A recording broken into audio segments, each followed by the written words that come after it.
बिस्मिल्लाहिर्रहमानिर्रहीम, अस्सलाम वालेकुम वरहमतुल्लाहि वबरकातुहू। उम्मीद है कि आप ठीक ठाक होंगे। कल मैंने एक फ़िल्म देखी डिज़नी प्लस पे, फ्लेमिन के नाम से, FLAMIN। और वो फिल्म थी एक बंदे के बारे में जिसका नाम था रिचर्ड। रिचर्ड जो है वो एक चिप्स की फैक्ट्री में काम करता था, सफाई का काम करता था। लेकिन उससे पहले उसकी ज़िंदगी काफ़ी मुश्किल अदवार से गुजरी, यानी कि बचपन में उसके वालिद उसको मारा करते थे। मैक्सिकन था तो काफ़ी हद तक पाकिस्तानियों का सेटअप है वहाँ पर भी। सही तरह से मार पड़ती थी उसको, और वो आहिस्ता आहिस्ता से गलत रस्तों में चला गया, चोरी चिकारी और उसके अलावा गैंग्स वगैरह में भी शामिल हो गया। उसके बाद होता क्या है कि रिचर्ड जो है वो शादी करता है और उसके बच्चे होते हैं, और वो अपनी ज़िंदगी चेंज करना चाहता है जब वो जेल से बाहर निकलता है। यानी कि कोर्ट में एक्चुअली उसका जज जो है वो कहता है उसको कि अभी तुम्हारे पास मौका है ज़िंदगी चेंज करने का। और उसके जहन में कुछ ऐसी बातें आती हैं जिसकी वजह से वो जब घर जाता है तो उसके गैंग वाले दोस्त उसके पास आते हैं, तो वो उनके साथ उस रात नहीं जाता बाहर। जब उसका सफाई का काम शुरू होता है तो रिचर्ड के जहन में हमेशा से ये होता है कि मैं कुछ करना चाहता हूँ। उसके ऊपर बहुत प्रेशर होता है अपनी फैमिली को संभालने का, उनकी देखभाल करने का, पैसे इकट्ठे करने का, अपने बच्चों का ख्याल रखने का। घर में दूध नहीं, फ्रिज ख़राब हो जाती है, काफ़ी चीज़ें ख़राब होती हैं, और उसको याद आता है कि वो जब गलत काम करता था तो कितना कुछ उसके पास था, लेकिन वो नहीं जाता उधर। उसको जब काम मिलता है एक जगह पे, एक बड़ी सी कंपनी है जो कि चिप्स बनाती है, और ये स्टोरी जो है ये असल स्टोरी के ऊपर बेस्ड है, इसीलिए मैंने देखी। और रिचर्ड काम करता है वहाँ पर उस टाइम पे रेगन का दौर था, रोनाल्ड रेगन अमेरिका में। तो फाइनेंशियल क्राइसिस आती है और लोगों के काम छूटना शुरू हो जाते हैं। रिचर्ड जो है वो भी देखता है कि परेशानी होने वाली है, काफ़ी मसला होता है सबको। लेकिन रिचर्ड जो है, क्योंकि उसका जहन दूसरे वर्कर्स से अलग होता है, वो कुछ करना चाहता है। वो वहाँ पर काम करते हुए एक बंदे के साथ बात करना शुरू कर देता है जो वहाँ पर इंजीनियर होता है उस मशीनरी का, जहाँ से चिप्स बनती है। और आहिस्ता आहिस्ता से वो उससे बात करना शुरू करता है। वो आइस ब्रेक होती है, क्योंकि वो एक हायरार्की ऐसी होती है कि पूरे का पूरा ऑर्गेनाइजेशनल चार्ट ऐसा है कि आप किसी ऊपर वाले बंदे से बात नहीं कर सकते। उन्होंने बनाया हुआ था ऐसा सिस्टम, और जो सबसे नीचे है वो नीचे ही रहेगा। लेकिन रिचर्ड आहिस्ता आहिस्ता बात करता जाता है, दिलों में घर करता जाता है। और एक दिन उस कंपनी के CEO जो है उसकी वीडियो आती है, जो कि जिसमें वो बताता है कि हमारे इश्यूज़ हो रहे हैं, हमें हैंडल करने में ये प्लांट जो है, तो शायद ये बंद हो जाए, लोगों का काम छूट सकता है। तो रिचर्ड को ऐसे लगता है कि वो उसका CEO जो है वो उससे बात कर रहा है डायरेक्टली। रिचर्ड का जहन जो है इतना खुल जाता है उस चीज़ से, वो घर जाता है और कुछ नई चीज़ें ट्राई करता है चिप्स के साथ। उसके अंदर मुख्तलिफ़ किस्म की मिर्चें वगैरह डालते हैं, उसके अलावा मुख्तलिफ़ किस्म के ऐसे ऐसे इंग्रेडिएंट्स बनाते हैं कि थोड़ा सा ना स्पाइसी हो काम, कि हमारे जो मैक्सिकन हमारी पब्लिक है अमेरिका में, उसको सामने रखते हुए रिचर्ड फ़ोन करता है उस CEO को।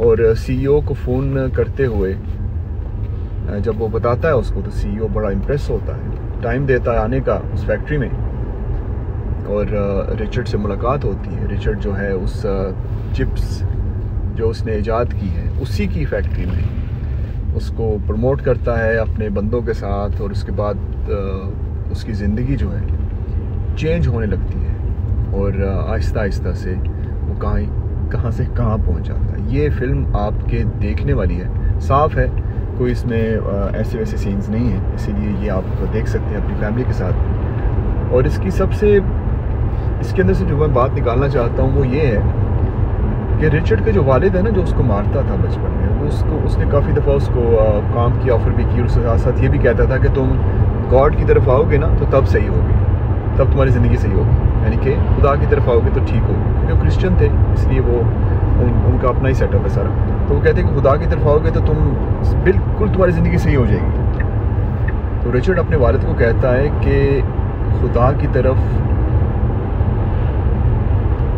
पहले आप खुद आ जाएं, तो शायद मैं भी खुदा की तरफ आ जाऊँ। क्योंकि जिस तरह से आपने मुझे ट्रीट किया बचपन में, जिस तरह से मुझे मारा पीटा है, जिस तरह से मेरी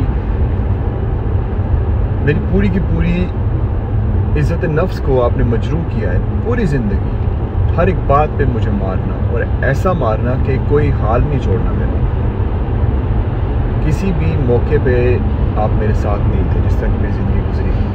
तो आप मुझे खुदा की तरफ आने का कह रहे हैं, पहले आप खुद खुदा की तरफ आते तो शायद मैं भी आ जाता। और उसके बाद उसने कुछ ऐसे डायलॉग्स किए कि जिससे सच में दिल जो ना हिल के रह गया। कि वो कहता है कि मैं अपनी उम्र के इस हिस्से में होने के बावजूद, बाल बच्चों का होने के बावजूद, मैं वो ज़ख्म मिटा नहीं पा रहा, मैं वो वक्त भुला नहीं पा रहा जो कि मेरी रूह पे ज़ख्म लगे हैं। वो जो आपने अपने हाथों से, डंडों से जो कुछ मुझे मारा है, जितना मुझे मारा है, मैं चाहे जितना मर्जी बड़ा हो गया हूँ, मैं वो नहीं भुला पा रहा। वो मेरी रूह जो है झंझोड़ के रख दिया आपने। वो मेरी पर्सनैलिटी, मेरी साइकोलॉजी, सब कुछ हिल के रह गया है। जब मैं बात सुन रहा था तो मैं सोच रहा था कि जब हम अपने बच्चों से बात करते हैं, बच्चा छोटा है, 4-5 साल का, 6 साल का, 10 साल का, 12 का, 15 का, जो भी है, हम तो बात करके साइड पे हो जाते हैं। लेकिन वो जब बच्चा बड़ा होगा ना, उसके जहन को हमने किस हद तक, कितना ज़्यादा इफेक्ट किया है, ये हम सोच भी नहीं सकते। हम अपनी ज़िंदगी में देखें, हमारी ज़िंदगी में हमारे साथ अगर जो कुछ हुआ है, अगर कभी कुछ हुआ है, अभी तक हम उस बैगेज को नहीं हटा पाए, तो हम अपने बच्चों के जहन में अपना गुस्सा निकाल के उनके जहन में क्या कुछ प्रोग्राम कर रहे हैं कि तुम ये हो, तुम वो हो। बच्चा चाहे जितना मर्जी कुछ कर ले, वो सारी ज़िंदगी हमें इम्प्रेस ही करता रहेगा। सारी ज़िंदगी वो हमें यही बताता रहेगा कि अबू देखे मैं कितना अच्छा कर रहा हूँ ये काम, अम्मी देखे मैं कितना कहाँ से कहाँ पहुँच गई हूँ। वो सिर्फ आपको खुश करने में लग जाएंगे कि क्योंकि वो बैलेंस करने की कोशिश कर रहे होंगे वो सारे के सारे उनके साथ जो आप लोगों ने नाइंसाफ़ियाँ की हैं उसको। ये बच्चों का काम ये नहीं है कि वो हमें अपनी उस उम्र के हिस्से में जहाँ पर उन्होंने सक्सीड करना है, जहाँ पर उन्होंने अपनी ज़िंदगी के उस मकाम पे होना है जहाँ पर वो अपनी फैमिली को चला सकें, कि वो यही अपने ज़ख्म ही सीते रहें जिसके ऊपर हमने उनकी पूरी ज़िंदगी तबाह कर दी। जो ज़ख्म हमने उनको दे कर अपनी तरफ से अपनी रूह को तस्कीन देने के लिए उनको दबाते गए लोगों के आगे, सही तरह खड़े हो, सही तरह बैठो, सही तरह खाओ, ये क्या कपड़े पहने हुए, ये सब कुछ जो है उनके जहन में प्रोग्राम हो रहा है कि they are good for nothing. और अगर ऐसा होगा कि अगर उनको ये लगेगा कि वो किसी तरह से भी इस लायक नहीं है कि उनके साथ बाय जाया जाए या फिर उनसे बात की जाए, या फिर वो उनकी पर्सनैलिटी को, उनके कपड़ों को, उनके चेहरे को, उनके बालों को, उनकी बातों को हर तरह से हम दबाते रहें, तो हम अब ऐसे बच्चों को तैयार कर रहे हैं जो कि आगे जाके कुछ नहीं कर पाएंगे। अगर कुछ करेंगे भी तो बड़ी एक टूटे फूटे से पर्सनैलिटी के साथ। रिचर्ड की फ़िल्म देखिए फ्लेमिन के नाम से, और आप ने शायद डोरिटोज़ के बारे में सुना होगा।